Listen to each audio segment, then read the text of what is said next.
You're listening to RIAcast, a podcast of the Southwest Florida Real Estate Investment Association. RIAcast brings together a variety of real estate entrepreneurs from all over the world to share tips and ideas. The core purpose of the Southwest Florida RIA is to help members become more profitable and successful through networking, education, and empowerment. Here are your hosts, Jeff Tamarello and Michael Lyons.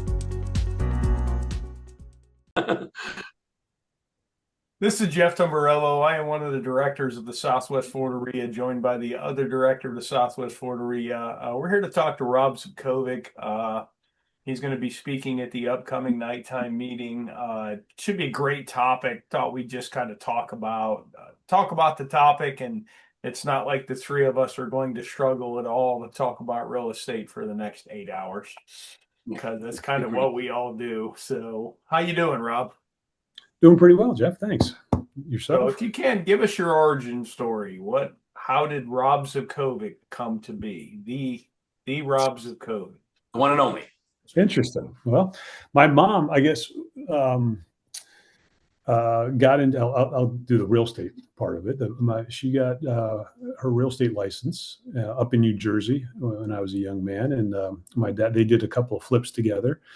And I saw sort of, I don't want to say I'm lazy, but I saw the allure of passive income, making money without clocking hours or, punching a clock somewhere.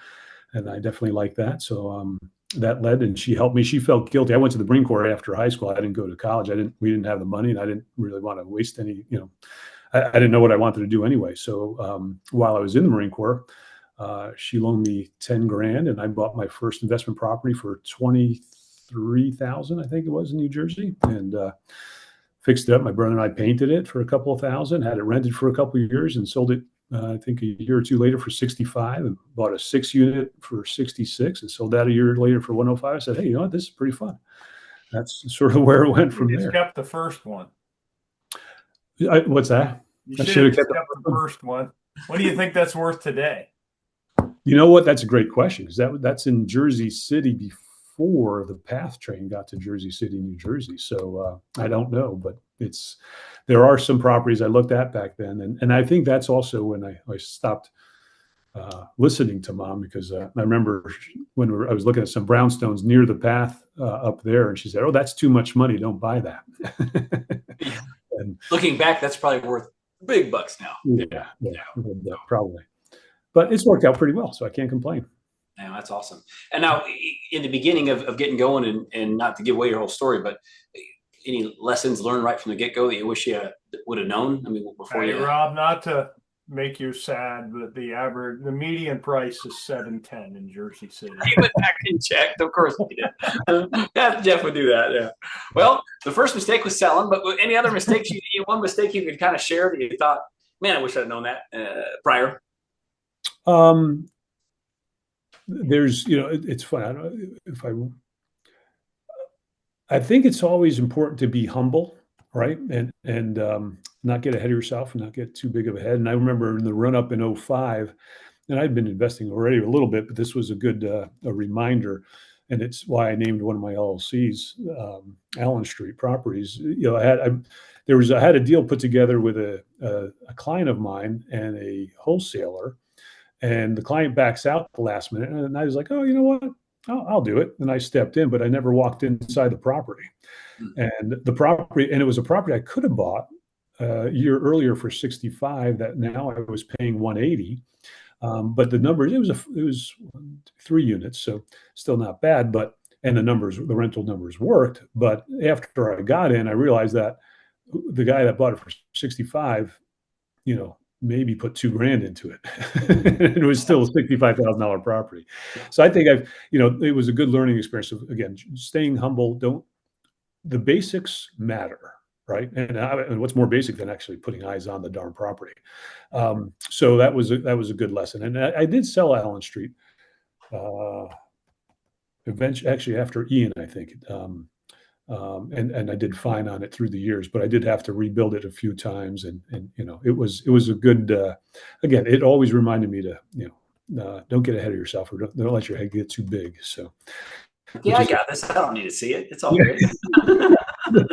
dumbass.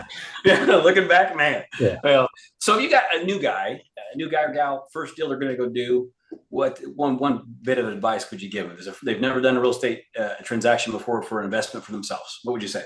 You know what? To me, it's really, again, I think simple. I think a lot of people probably discount what I say because it sounds too simple. But know your numbers, and knowing your numbers means everything, right? The value of the property, what can it rent for? What will it resell for? What is it going to cost you to fix it up? What's the true?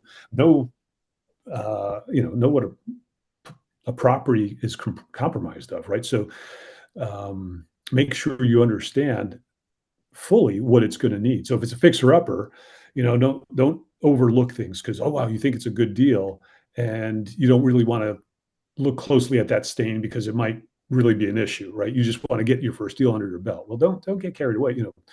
Take your time, look at the property, know your numbers. And slow's worked well for me. I don't, and it's having a solid foundation is much better than having to start over a few times. Sure. No, that makes sense. That's good advice. Very good advice. Jeff, anything you want to ask Rob? I mean, just let's talk about the hair, Rob. No. What do you think trips up most new beginners? I mean, like for me, I watch them. They get excited. They do a couple deals, like you just discussed, and then you get what I call the Midas touch. And next thing you know, they're buying some dumb stuff.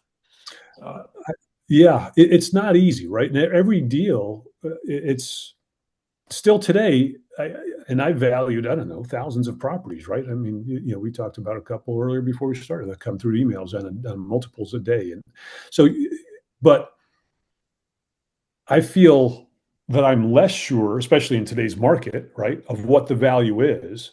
And then I talk to somebody newer and I hear them speak so confidently of values. And I'm like, well, what am I missing? So, there's I don't know if it's false bravado or what the deal is or why they're so confident, but that confidence is, like you said, that could be pretty dangerous, especially if it's after a couple of deals, right? Because now they might have some real money to lose. When the younger ones, we're the three of us on here. We're trying not to lose anything. You've already done the grind through. And I want to make money. I want to have amazing ROI, but I also I joke there's one area in Lee County that I know there's money to be made there because I left some. You know what I mean? That's true too. And that's part of it. As you get older, you just get more conservative. That's just natural. But a lot of the young ones, when you're young, you don't know what you don't know. And that's probably the most danger. I always tell everybody it's the books you haven't read that define you. Right. So that's true. No, that's true. Yeah. Well, and Rob, we don't want you to give your presentation away by any means, but can you think of anything that you would want to share that you're going to expound upon more so in this meeting that would be worth noting now to kind of look forward to for your presentation? I want to make it an interactive presentation. I think that it's, for me, and I appreciate you guys asking me to speak again. It's been great to speak at these events, and it's invigorating, right? To see people excited about the business, the new people, or commiserate with the older folks, or not commiserate. I mean, I think I know what you mean. A lot of us have done well, but maybe share war stories. But I think I get most excited, and I think I'm most useful to the crowd when they're asking questions. So hopefully, I'm going to start with a little blurb, and then hopefully we get a lot of interaction from folks that want to come and learn something. If they've got, hey, what about this? Or what do you think of this? And I can give them my 2 cents. They may or may not like it, and that's okay. But at least you've got to be open to other opinions, right? And that's the other thing, right? That confirmation bias that a new person could get in trouble with, right? And everybody patting them on the back. Oh, you're great. You're doing well. That's nice, but reality is a lot more comforting, and I'd rather have somebody slow me down and save me from a mistake than. Well, that's something with a lot of the new, they're in these echo chambers that are really just lead gen funnels in social media. It's just a big echo chamber, and they're just, again, what you don't know, and you've got a whole group of people that. My opinion, some of these groups, there might have been 20 deals done in the whole group. Right. including the guy who's selling the information to the group. Yeah. And it's really hard to when you get caught up in those echo chambers, and everybody, I had a wholesaler call me, and I'm like, now this weekend, I'm like, that's not going to work. We can't structure it that way. And he kept trying to pitch it, and I'm like, dude, I do this too. I understand, but let me tell you why we can't do it that way. And he finally accepted it, but you could tell he was really caught up in, the motivational, all that, I can even tell the lingo, there's Yeah. like a vernacular of all that. And we ended up talking for like 30 minutes. And I told him I was going to send him an invoice for at least twice what he's ever paid a mentor based on our 30-minute phone call, just trying to explain to the guy how land really works. And I didn't think he closed one deal and he just didn't know. Yeah. And on top of that, I think he gave somebody thousands of dollars, but I think there's it's funny you say the lingo, and there is, I think, a difference, right? And with social media, they like that there's a lot of fun made at our expense. I guess our us being the older folks, and oh well, they don't get it, we don't get it, and that's a shame, right? Because I think there's a lot of wisdom to be had, and I much rather learn from somebody that's done it and been there than my drinking buddy who's wanting to do it and hopes to succeed. And I think that unfortunately, depending where you are, loud is not right, and fancy doesn't mean it's better. It's and I think with social media, the way a lot of these folks get their information, and with these ads popping up, and just because somebody sends you a million ads doesn't mean they're a guru. It means that they're spending a lot on advertising this month. Let's see if they're even here in 3 months. Well, I actually had a conversation with someone at RIA back, and Jeff will laugh about this because he knows the guy, but it was not done intentionally to be, with any malice. But every time I saw him, he was pitching me a property, and again, on paper, it made no sense.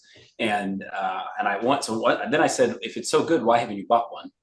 And then the next time I said, what do you own? Like, not what does the bank own? What do you own personally that says you know what you're doing investment wise? And again, I wasn't doing it with any malice, and it offended the guy, but I wasn't trying to. It was like, if this all works and you know it works, buy something, and then you can. There's so much more confidence in pitching an item that you believe enough in that you've made this work for you, and you want to sell more. And it just made him mad. But like in these gurus, I would love to say, all right, what do you actually own? Not what you have 1,000 loans out, you're barely getting by, paying the debt off. You're not. That's not an investor. Like, what do you own? Like, what do you actually? Well, the best part, Mike, is we didn't see him for a while because you offended him. Yeah. Then he showed up. Well, he bought a properity, and when he did after that. That's true. That's true. And it actually made sense. I was like, yeah. And he was offended. You could tell, but I mean, and we're not trying to go full Dana McGrath on people here. There's only one Dana, man. There's only one. Yeah, thank God. yeah.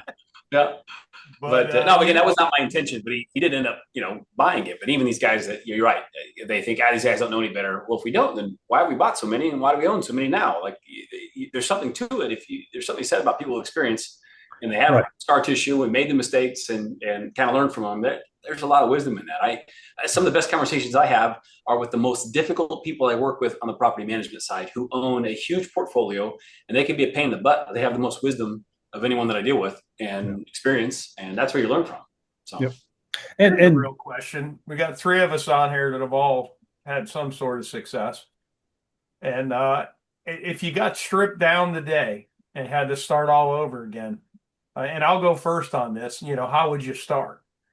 I would probably wholesale land and then take all the profits and buy improved property, which is the plan. You know what I mean? But how about you, Rob? If you got stripped down and you were starting all over again today? Interesting. Do I have my experience, or I'm starting with no experience? I'd say with your experience. Yeah, with your experience. Yeah. That's a good one. I think I guess you got to go, right? It goes back to the basics. Go where the numbers work, so. That's a tough question, Jeff. That was a good curveball, man. I didn't see that one coming. Yeah. I think going where the numbers work, and by that I mean I love holding properties,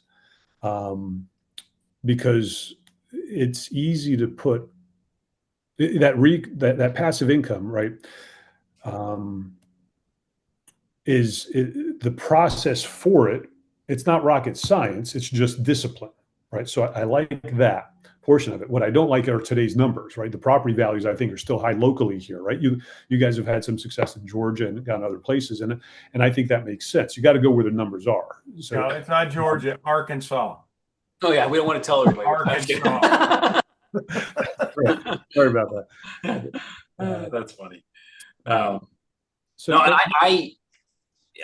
one thing I would say, I don't want to be a rehabber by any means, but when it comes to, if I had to start over, I'd still, like I said, I go off the numbers. I agree with that wholeheartedly, but with how bad a lot of contractors are, I feel like if you did it right and could run a crew, you could probably make a lot of money to then be able to support buying property.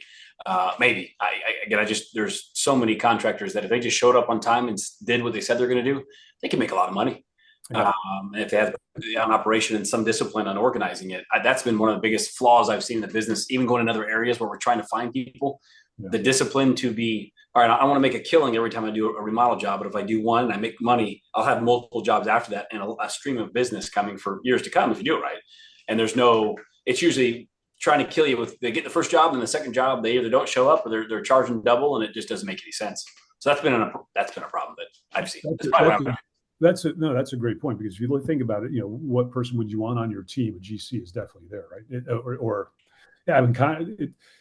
A lot of things you do need a permit for, but if you could even, then that helps you with your existing portfolio. It can help you build a build to rent portfolio. It can help you. You've got another stream of income, right? If you systematically grow that for other investors, for the general public. I mean, that's a great point, and that is, that's a big clog. Actually, you know what the answer is for all three of us would be? Well, you have to buy one. You have to, as soon as you can. No, you have to. How many people do we know that are, fans of real estate, and they haven't bought? You haven't bought one. Right. Is that true? Well, Jeff, you said it before. You can't win or lose if you don't get in the game. And it's hard to, it's hard to hit home runs in the dugout. Yeah, it just doesn't work that way. Yeah. Oh yeah. So unless you're Jose Canseco, and I think he might be able to pull that off in his prime in the 80s.